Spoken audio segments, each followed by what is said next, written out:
السلام علیکم دوستوں، کیسے ہیں آپ سب؟ میں ہوں شیزہ مہک۔ جیسا کہ آپ جانتے ہیں کہ ہم لوگ اس وقت ایک مشکل ترین دور سے گزر رہے ہیں۔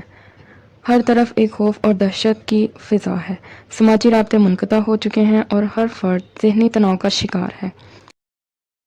ایک وائرس نے دنیا بھر کو اپنا شکار بنا کر رکھا ہے، اور اس ساری صورتحال میں چاہے کوئی امیر ہو یا غریب، کسی بھی رنگ و نسل سے تعلق رکھتا ہو، اس وبا کے نشانے پر ہے۔ نہ تو کسی شخص کی دولت اس کی آڑ بن سکتی ہے، نہ اس کی حیثیت اور مرتبہ۔ عجیب بے بسی کا عالم ہے، ہر طرف ہی پس مردگی چھائی ہوئی ہے، خاص طور پر جب اس جان لیوا مرض نے پوری دنیا کو اپنی لپیٹ میں لے رکھا ہے اور ہلاکتوں کی تعداد میں روز بروز اضافہ ہوتا چلا جا رہا ہے۔ ایسے میں ہر شخص کو اپنی جان کے لالے پڑے ہیں۔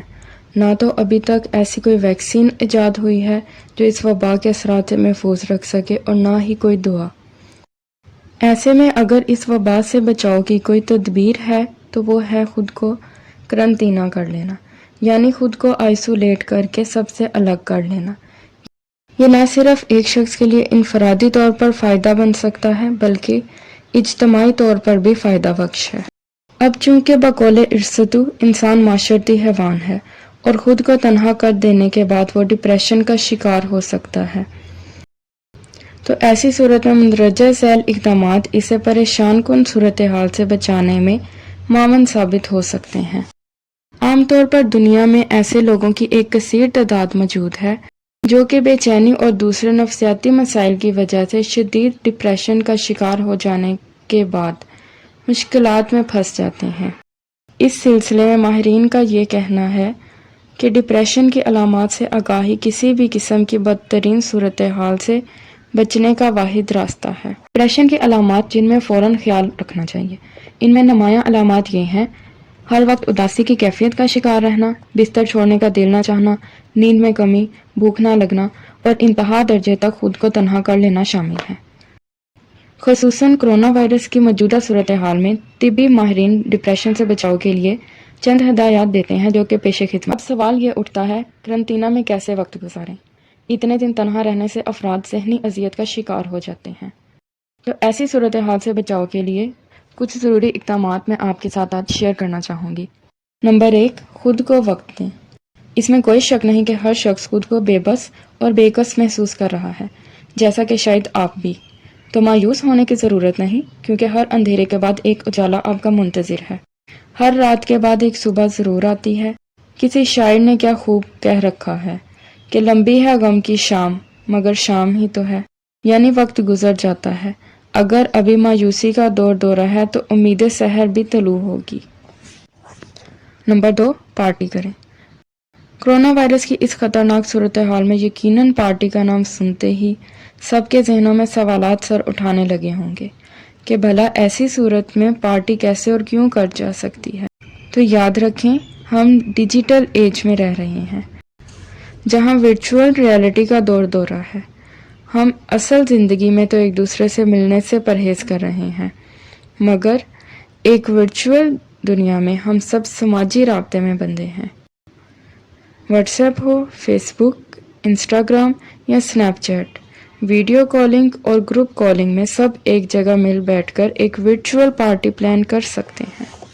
نمبر 3، مددگار بنے بزرگوں کی دعا لیں۔ نوجوانی کا دور جوش جذبے سے بھرپور ہوتا ہے، بے معنی مصروفیات بھی الجھائے رکھتی ہیں اور وقت گزرنے کا اندازہ بھی نہیں ہوتا۔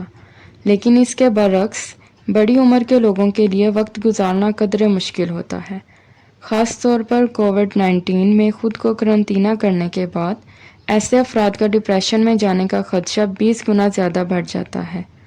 گھر والوں سے کٹ کر تنہا رہنے سے وہ خود کو اکیلا محسوس کرنے لگتے ہیں۔ ایسی صورتحال میں نوجوانوں کو چاہیے کہ وہ اپنے بزرگوں کی دعائیں لیں اور ان کے مرجھائے ہوئے چہروں پر مسکراہٹیں بکھیریں۔ قرنطینہ کرنے والے بزرگوں کے لیے کھانا لے جائیں، کیونکہ مددگار ہونا مقابلہ کرنے کے لیے سب سے اہم ہتھیار ہے۔ اگر ایسا خود نہیں کر سکتے تو کسی ایسی بااعتماد تنظیم کو عطیات دیں جو بزرگوں کو کھانا پہنچانے کا کام کرتی ہے۔ نمبر 4، رابطے میں رہیں۔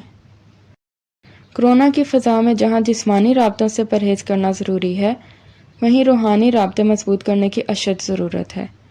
اپنے تخلیق کار سے رابطے میں رہنا بے حد ضروری ہے۔ وہ بہتر جانتا ہے کہ کس وبا یا بلا کو کیسے ٹالنا ہے۔ اس ساری صورتحال میں انسان کی بے بسی کا کیا عالم ہے؟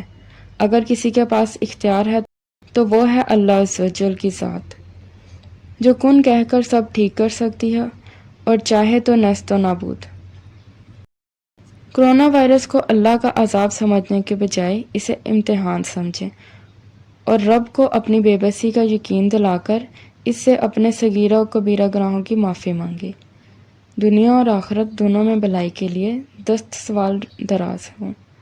مذہب سے لگاؤ رکھنا یا مذہبی تعلیمات پر عمل پیرا ہونا کوئی بری بات نہیں، مگر کمرشلزم کی دوڑ میں لگے رہنے والے افراد اس چیز سے نہ صرف خار کھاتے ہیں بلکہ دوسروں کو بھی متنفر کرنے کی جدوجہد میں لگے ہیں، جس سے نتیجتاً وہ اپنے دنیاوی فائدے حاصل کرتے ہیں مگر دنیا کے بعد کی زندگی خسارے میں ہے۔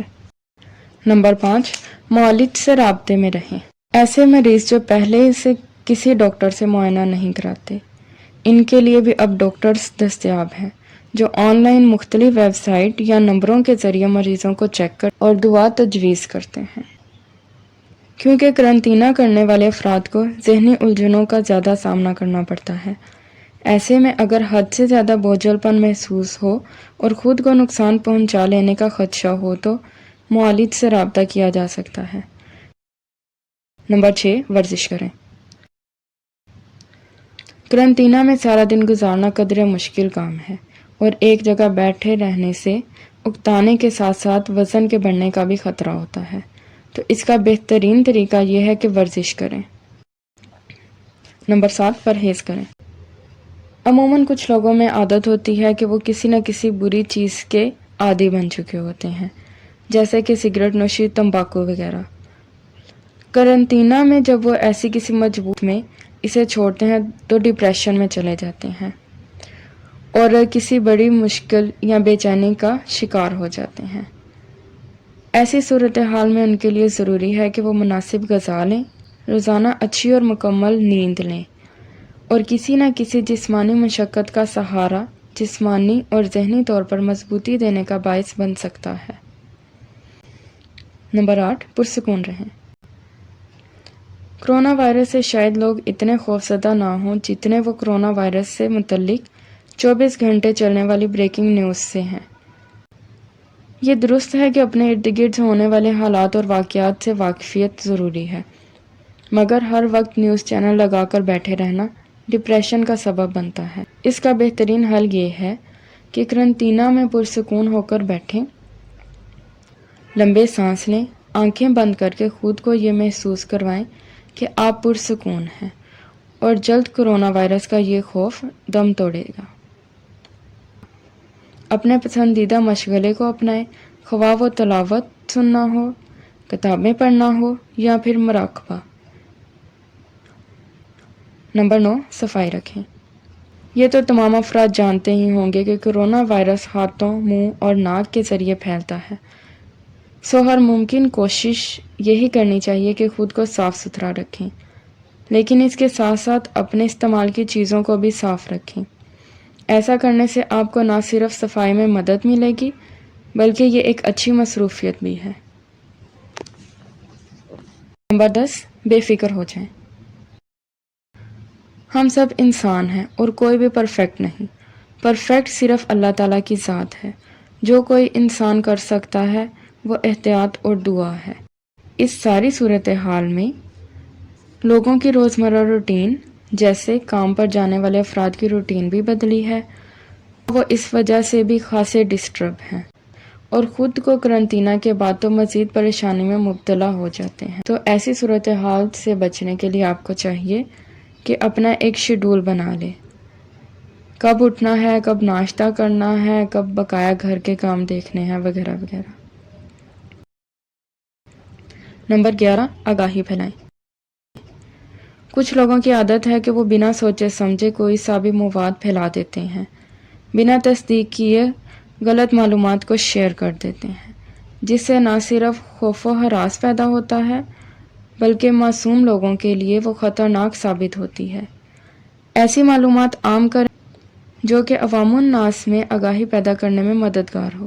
تو یہ تھی تمام تر احتیاطی تدابیر کرونا وائرس کی صورت میں قرنطینہ میں کیسے وقت گزارا جائے۔ دوستو، امید کرتی ہوں کہ آپ میری ان سب باتوں پر عمل کریں گے۔ تو دوستو، آئیں مل کر کرونا وائرس کا مقابلہ کریں اور اس کی احتیاطی تدابیر پر عمل کر کے خود کو بھی محفوظ رکھیں اور دوسروں کو بھی محفوظ رکھیں۔ کیسی لگی آج کی آپ کو ویڈیو؟ کمنٹ میں ضرور بتائیے گا، اور جنہوں نے ابھی تک چینل سبسکرائب نہیں کیا پلیز وہ اسے سبسکرائب کر لیں تاکہ انہیں مزید ایسی کچھ معلوماتی باتیں ملتی رہیں۔ اللہ حافظ دوستو، دعا میں یاد رکھیے گا۔